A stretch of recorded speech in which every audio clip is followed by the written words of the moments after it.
Pranks are taking over YouTube again by Patrick CC. On ban apps, Sky, I know you haven't been here, but until the ban request hits 100, I'm not looking at unban requests. I'm not looking at unban requests. So, all right, let's go watch how pranks are taking over YouTube again. Now, no, they ain't. Technically, they is, Gideon on time, and who else is a prankster now, chat? Who be doing pranks? The Adrian Harding, he be doing pranks. Let me see. Who else be doing pranks? I know Loaf, I've seen a video or two for him. Roman Atwood does not do pranks anymore, nigga. Oh, Canel Joseph, bro. Roman Atwood, yo, I remember in 2020, 2012, Roman Atwood, Vitaly, my nigga Fusi too. Half them bitches would be fake too, but we was all watching it. Top notch idiots, Mr. Worldwide. I'm banned for this on Discord. I don't care to see your unbanned applications on Discord, my nigga. Experiencing the YouTube prank renaissance. In 2017, YouTube creators and fans around the world thought pranks were dead after multiple creators faked their stunts and lost all trust with the viewer. But for the past 5 years, a handful of creators grinded, forming the new blueprint for what a successful prankster looks like in the post-fake prank era. Every day, we are seeing a new prankster pop up on our YouTube feeds. Gideon, Canel Joseph, Loaf, just to name a few. Pranksters in 2022 have the most loyal, diehard, and active fan. We fuck with DeMarcus Cousins over here, but a lot of time, chat, the pranksters now, they just be menaces. Like, they're just actual menaces. They just talk crazy to everybody. That's so it's more the shock value now. Bases than any other type of creator. Every single video they drop, the viewership will be close to 100% of their subscriber count. Today we will be discussing, dissecting, and analyzing these pranksters. Where did they come from? Why are there so many similar channels? And how long will they last? To understand why these YouTubers are so popular, we have to quickly go over the origins of why people love watching pranksters. Tom Green is the godfather of YouTube pranks, which is funny because he did it 12 years before YouTube existed. I've never seen this nigga day in my life. The Tom Green Show aired on Roger 22 cable access in Ottawa, Canada. It had the look and feel of a late night talk show if it was filmed in a random warehouse with their dad's home video camera. He had a band on set, would speak with guests, and the live programming would be complemented with prank skits he filmed on the streets of Ottawa. People loved Tom. His manic personality is what made viewers come back for more. The show eventually got picked up by the Comedy Network in Canada, where he got a new stage, better cameras, and a higher overall production value. Still, over 50% of the episodes was Tom hitting the streets of Ottawa and messing with people. And looking at these skits in the mid-90s... I'm not gonna lie, Canadian niggas, they just don't Canadian niggas just don't find shit funny though, so I don't know if this was really a hit like that. They are almost identical to what YouTubers are doing 25 years later, just with a lower quality camera. In 1999, his show got picked up by MTV, which allowed his comedy to inspire people all over the world. It was an instant hit, and MTV knew the world was hungry for more pranks. Jackass was born. Jackass had the same appeal as the Tom Green Show, with the addition of over-the-top stunts and the... Nigga, Jackass was crazy. I don't know how many of y'all know about Jackass. Jackass was fucking crazy, and those are shit that nobody else would do because they're white. You know what I'm saying? Jackass was of boring introductions or talking segments. It was basically just a compilation of shock value stunts and pranks back to back. No fluff, no breaks, not too much personality, all action. Most YouTube pranksters could be compared to the likes of Tom Green or Jackass. From here, you had the introduction of Viva La Bam, which was basically like a daily vlog as a day in the life of Bam Margera, while he pranks his family and friends, and of course does rad stunts. You also had the Jamie Kennedy experiment, which was more scripted, planned out, and focused on pranking people with a hidden camera. Then came Andy Milonakis, who hit the streets of New York City doing some of the most bizarre but hilarious pranks. What happened to my nigga Andy? With a lot of kids, because while being in his late 20s, he had a hormone deficiency that made him look like a teenager. Plus, him acting very childish and juvenile made his pranks even more believable.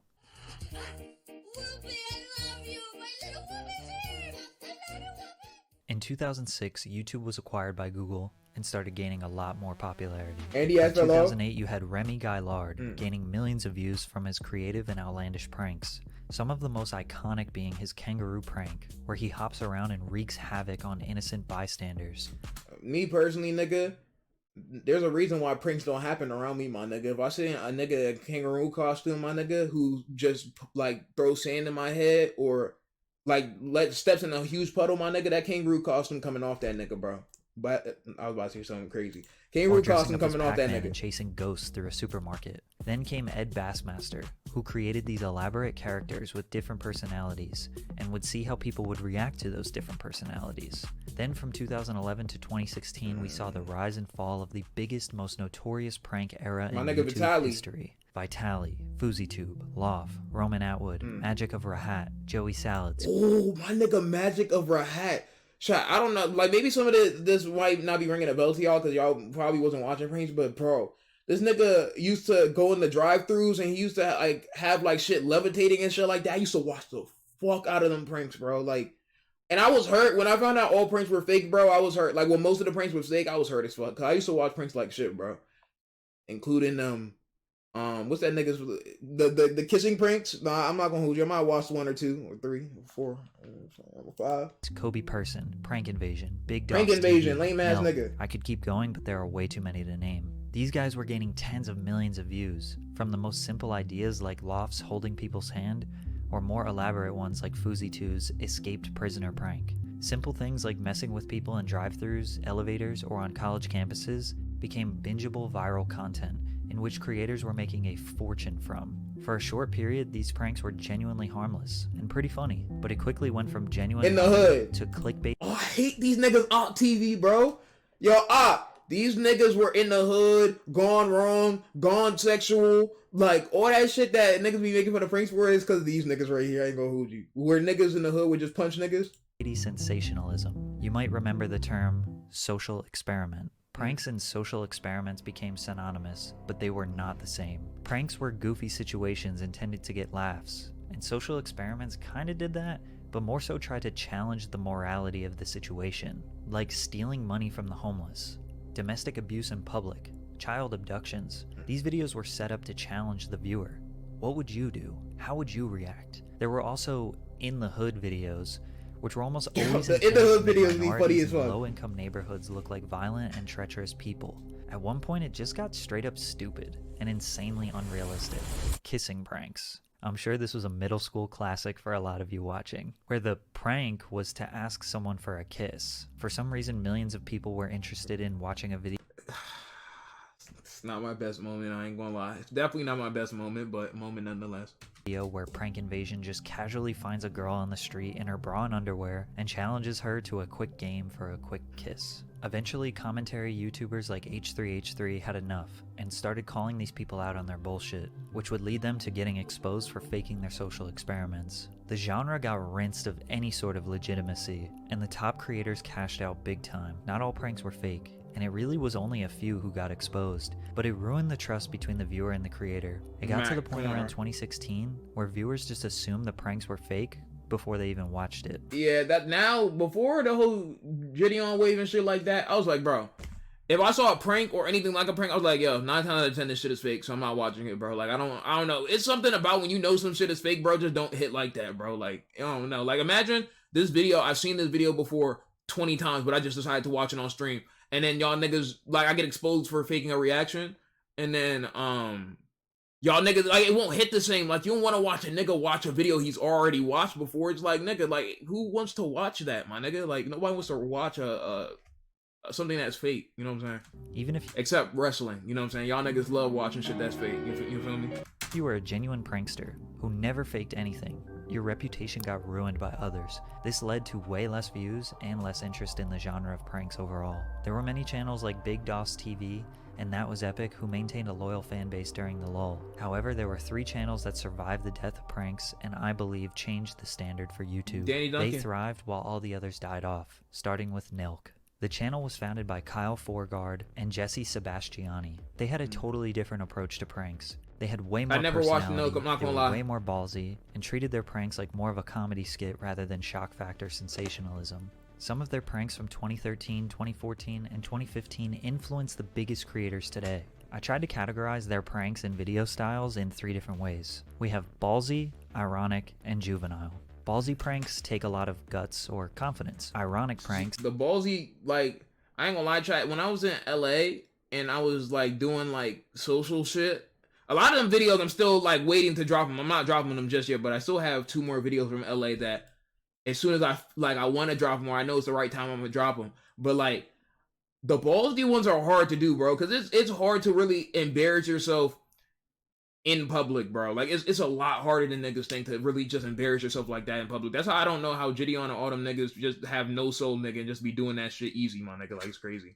Typically lead to an opposite expected outcome, and juvenile pranks just typically rely on juvenile humor or childish or immature humor. In the ballsy category, we have their fake employee pranks, which was their bread and butter. In 2013, they started with McDonald's. From there, name any store. They pretended to work there. Now, the idea doesn't seem that revolutionary. Previously, pranks were mostly focused on the reaction of other people, and while that is always important, Nelk's pranks were more focused on how funny they can be. Viewers paid more attention to Kyle and Jesse than the person they were pranking. Again, it was almost like a stand-up bit.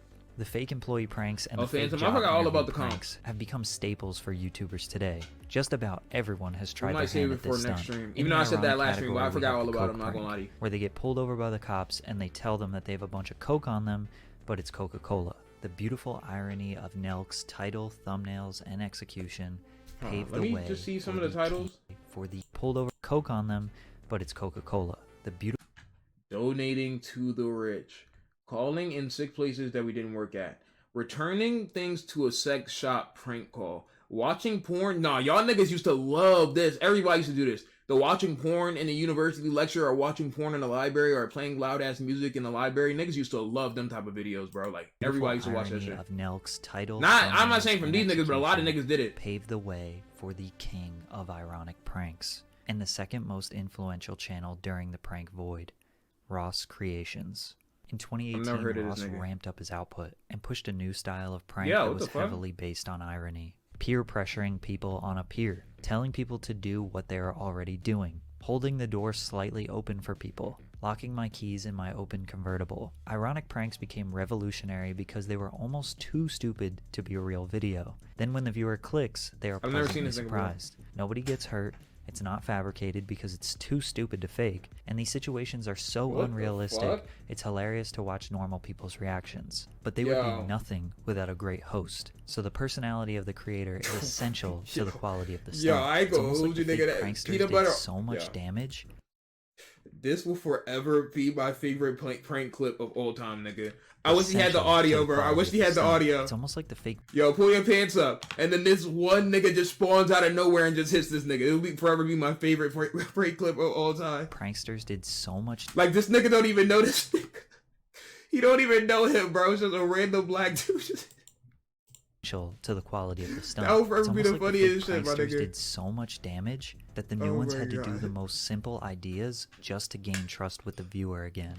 Some more examples of ironic pranks that were done many years later: taking a human to the animal shelter, promoting underage drinking, calling tow trucks for toy cars, selling donuts in front of Dunkin' Donuts, baseball at Topgolf, asking barbers to shave my pubes, which is a good I've done that before, but not on video. Segue into the third category that they all love: a juvenile undertone. Who doesn't love a good dick joke or a fart joke? No matter how old we get, there's still a bit of immaturity that resonates with us forever. Nelk, buying extra small condoms, giving random guys extra small condoms, where's the bathroom at to beat my meat, hiding disturbing things at garage sales, fart spray and a candle. Who saw it? You gotta wait your turn. Hold up. Wait. This is an intense match. You trying to This play? Adrian right here. It's intense. Okay, hold on, wait. As Nelk got more fame, they traveled the country, partied with college kids, lined up every time and woke up after a bender, hung over the next morning, drove to a local department store and started messing with employees and customers. Nelk grew to unimaginable heights and started to disregard pranks and become more of a lifestyle brand. Hanging with celebrities, driving nice cars, and flexing their money, they became less relatable as they grew in fame. However, the creator that laid the blueprint, the formula of how to be a popular prankster in the modern YouTube era, is Danny Duncan. Danny hit the platform in 2015. Everybody heard about Danny Duncan. Even if you didn't watch the nigga, everybody heard about him at least once. And just living a carefree lifestyle in general. His channel didn't have much of a direction in the beginning, but he took to pranks, mostly on college campuses, because those would get the most views. I know we said pranks were dead, but there were still a lot of viewers who were looking to reminisce on the old days before they got totally ruined. But when people came across Danny, they realized he was genuine. He wasn't trying to look cool or have any type of image. He seemed like he could care less, but in a free-spirited kind of way. When he wasn't doing pranks, he was just literally doing whatever he wanted, making content that nobody else was making, like turning his mom's mailbox into a penis. Then when he got onto the local news, he wore a suit and Nigga, what? Turning his mom's mailbox... told them his name was Gary Winthorpe. Yo. His Fuck Around Friday series became a cult classic where he kinda just lived the life of a typical suburban American teenager, but he was 24 and making money doing it. Danny checked all the boxes. He was funny, good at skateboarding, and really every other sport he played. He had no fear, and he could get girls. He became an idol for teenage boys around the country. Organized pranks became less appealing for him and his audience, and he really just became a vlogger. He could put any random title or thumbnail, and his audience would click because they knew each vlog was an adventure. There were endless possibilities of fun and positivity whenever he uploaded. Danny Duncan also openly admits to being inspired by CKY, Jackass, and Bam Margera, which makes a lot of sense because his videos today are structured very similarly to an episode of Viva La Bam. So if you take the prank style of Nelk and Ross Creations, combine it with the Danny Duncan vlog format, and you have what they are calling the mic'd up cult. They call them the mic'd up cult because they have like the lavalier mic taped to their chest. Half of them actually put the prank in the title. The other half will have a vague general vlog title. I also noticed that literally every single one. Damn, old man tried to fight. Yo, why all the pranksters doing this,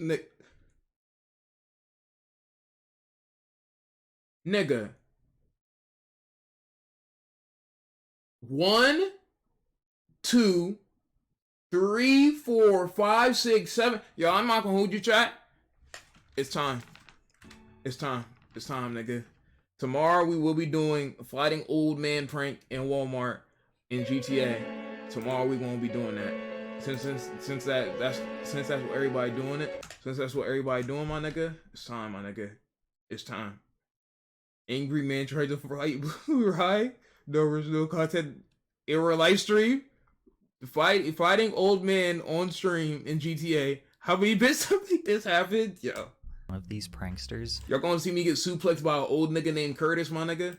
Has used the "tried to fight me" title. Seems like a good go-to for them. Blueryai invades elderly home. You can almost guarantee the creator will be pranking someone at some point. Their videos will usually begin with a vlog segment no matter what. Maybe letting the viewers inside of their life, what's going on, how they're feeling. Then within the first few minutes they say what the agenda is for the video. This structure was very much pioneered by Ross, Nelk, and Danny. It's during the beginning of the videos where the relationship between the viewer and the creator is built. They all maintain relatability to their audience, dressing very basic, not living a very flashy and over-the-top lifestyle like Nelk. They kind of have to maintain their relatability, otherwise the pranks just wouldn't work. Plus it benefits them greatly if their audience feels connected to them. They all have go-to bits, messing with people in Walmart, We've seen this video. people in the mall, pissing off security, driving golf carts recklessly. They usually share similar values of prioritizing fun and life. If I did something like this, bro, even an LA nigga doing them fucking social shit, I thought the cops were gonna get my ass and then gun my ass down in GTA 5, my nigga, in the game GTA 5, my nigga, because I see a lot of these niggas really get arrested off this shit. I mean, is it worth it? Technically, yes, you know what I mean? Technically, yes, but like that shit is come with some danger, the shit these niggas be doing. Life, not drinking or doing drugs. Now, I'm not saying that they're copying Danny Duncan. He didn't invent being sober or having fun, but that was a huge part of Danny's brand, which he was very open and honest about since the beginning, and it made people like him a lot. The real game changer for Danny was the launch of his merchandise, Danny Duncan 69, which is his business name as well as his social media handles. Most of his early merch was just his name, or a picture of him, or an inside joke from a vlog like "Donde está la leche?" or "I think it's fine." And that's what a lot of them be doing. Where his fans would start making I don't know if this is just me, chat, but I never see anybody wearing merch like ever like that. Have y'all seen anybody wearing merch ever? Until I seen Gideon's merch, bro. Gideon is the only nigga where I see like regular people wearing his merch like around, you know what I'm saying? But usually you never see anybody actually rocking like the merch, even though some merch, I'm not saying all merch doesn't sell well, because cutie pies and shit like that, and probably a lot of niggas with some Dream SMP shit. But Gideon's fucking merch that look like the Pornhub shit, my nigga. I see a lot of niggas wearing that, and I ain't gonna hold you. Blueryai merch, nigga. That's why I'm not gonna make merch, my nigga, because 5 niggas will buy it. Like I have to play it smart, my nigga. Y'all just want, nigga, y'all niggas, you have y'all. Okay, chat. Really think about this, my nigga. I really want to show y'all something because y'all niggas keep talking about merch. I know gay shit, but I find comfort in watching yo VODs when I'm trying to sleep. Appreciate you, bro. Thank you, Eli. Nigga, 489 niggas are subbed. 250 to 300 of those are gifted subs, most likely. No, I disagree. 200 of those are gifteds, my nigga. So what makes y'all think, nigga, that I'm like, niggas really gonna put out merch, niggas gonna buy this shit? Like, nigga, tighten up, my nigga. Like, that's why we just, that's why you have to wait to put out merch, nigga. It's marketing, nigga. You don't want to put something out, nigga, and niggas not gonna cop it. Like, on what happened in the vlog. Make a wait shirt until that 100K. says, We "I'm an waiting till officer longer of than the that. United States." Not until next there year. There go the lentils. Put that on a shirt. Virginity Rock started because he saw someone online wearing a t-shirt with the slogan. He thought it was funny, changed the font, and made his own t-shirt, not thinking it would become his next big business. Oh shit, I'm not gonna lie, I didn't even know this was him, bro. I seen this shirt before. I seen this shirt, I mean this hoodie a lot, bro. Yeah, cause the shirt ain't $5.99. I'm saying the shirt gonna be 15, 20, 25, depending on who you go through, nigga. It's a lot that goes into it, my nigga. I've seen this hoodie before. I didn't know this was him. Venture. October 15th, 2017, he launched the first official Virginity Damn, his shit is going collection. crazy This then. proved to be his biggest drop yet, because 15 days later, he posted this video called "My First $100,000 Paycheck." Being rich because of all you guys Damn, out there who support me, watch me, buy the merch. 100K off the merch? See, nigga, unless I'm about to get 100K off the merch, nigga, man, don't talk to me about merch, my nigga. 100K, nigga, off just the merch, nigga? Come on, man, this nigga's good. And just make it so that I'm able to do whatever I want, and I don't have to worry about censoring myself and like being brand friendly, or you know, I can be exactly what I want to be. People knew he was successful, but this was a different level. From here, Virginity Rocks would be added to almost every Zoomies store in America. He now has a warehouse, multiple full-time employees, and in 2021, posted a $1 million check. That's what's up, good for him. Sales. But once he started getting big money, he didn't switch up. He just kept investing in his content and making it better and better, maintaining his relatable lifestyle and personality. Virginity Rocks became the blueprint for prank YouTubers merch. Witty one-liners printed in basic text on a shirt. Frick vape. Mature people are weenies. Professional raw dog. Yeah, the professional raw dogger shirt, my nigga. The Pornhub shirt, I think, is the Adrian shit. Professional raw dogger shirt, nigga. I see this shirt like a lot more than you would think I would, bro. It's just basic text. It's just a black shirt with basic text. And that's the thing with merch. I feel like with merch, you don't want to do too much, but you don't want to do too little too. So, nigga, we always see niggas wearing. I always see niggas wearing this. I'm not gonna lie. Homosexual, caution, wet moms, all balls, no brains, chase MILFs, MILF University, professional fun haver, ADHD AF, pig Venus, I love pig Venus. Now, if I see the nigga wearing a pig Venus shirt, my nigga, then it will be raps, my nigga. I'm not gonna hold you. It will be raps. sensual sex, rubber up. All of these rely on the juvenile humor that their teenage audiences love. All of these pranksters have been accused of copying, but the prank format has been relatively similar since its inception. Whether they realize it or not, Danny Duncan and the Mic'd Up Cult have a similar format to Andy Milonakis, Tom Green, and Bam Margera. Maybe in a few years, the social experiment wave will come back. I didn't even mention top-notch idiots. I don't know if I want social experiments to come back, chat. I ain't gonna hold you. Who are gaining millions of views off of what seemingly looks like fake 2014 style pranks. But there will always be millions of people who want to watch this, simply because it's perfect escapism. You can turn your brain off after a long day and have a laugh, or you can become invested in the creator and develop a friendship. Plus the barrier to entry is relatively low, so there will always be new creators trying their hand at it. Maybe you think this is all just copycat nonsense. These creators are all the same, their humor is the same. They claim to all be different and going against societal standards, but being a mic'd up YouTuber is what 80% of children see as a dream job. But maybe the reason why pranksters don't evolve is because evolution isn't that necessary. After all, if it ain't broke, why try and fix it? My nigga. Hey man, I'm just saying a lot of the pranksters now are really like I feel like pranking to a certain extent is back, my nigga. But chat, y'all remember? Hold on. This shit right here though, chat, is let's not bring this back, my nigga. This shit right here, bro. Be quiet, bro. What is you talking about, bro? This baby. Like, not even on no hating shit, my nigga. When we watch this on the stream, my nigga, this is the Keep crying, bro. this is the shit that we don't want to see come back, my nigga. I'm not even gonna hold you. We don't want to see this shit. W prank, nigga, like tighten up, bro. Tighten up.